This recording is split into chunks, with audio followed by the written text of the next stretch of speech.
নমস্কার বন্ধুরা, নতুন কিছু চ্যানেলে আপনাদের স্বাগত। আজ আমি আবারও একটা নতুন ভিডিও নিয়ে এসেছি। এটা খুব ইম্পর্টেন্ট ভিডিও। এটা হচ্ছে সিড বলের ভিডিও।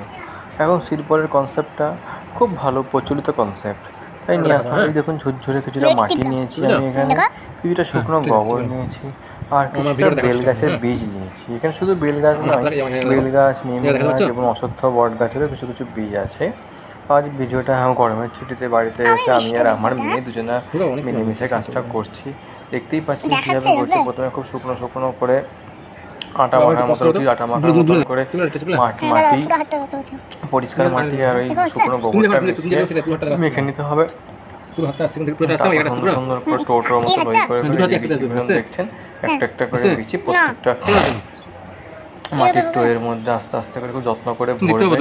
এই ভরাটা একটু কায়দার লাগে, সময় লাগে, যাতে আর কি বীজটা সেই মাটির মণ্ডটা ঠিক মাঝখানে থাকে। সাইডে থাকলে কি হয়, অনেক সময় নষ্ট হয়ে যাওয়ার সম্ভাবনা থাকে, হাওয়া বাতাস এসবভাবে দিয়ে। আর কিছু না, সিম্পলি ভরে একটু চেপে দিবেন যাতে কোনোভাবেই নষ্ট না হয়। ভিডিওটা দেখতে আপনাদের অসুবিধা হয়তো হচ্ছে।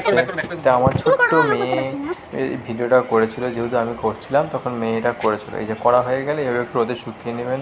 রোদে একদিন থাকলে যথেষ্ট, কয়েক ঘন্টা রেখে দিলে ভালো রোদে এইভাবে শুকিয়ে যায়। তারপর আপনারা এখানে ক্যারি ব্যাগে বা কোনো পলিথিন কিছু ব্যাগে করে রেখে দিলেন। রেখে দিয়ে যখন যেখানে যাবেন এগুলো ছুটতে থাকেন, দেখবেন আশা করছি গাছ হয়ে যাবে। আমাদের এই ধরিত্রী সবুজ শ্যামল হয়ে উঠবে। Thank you.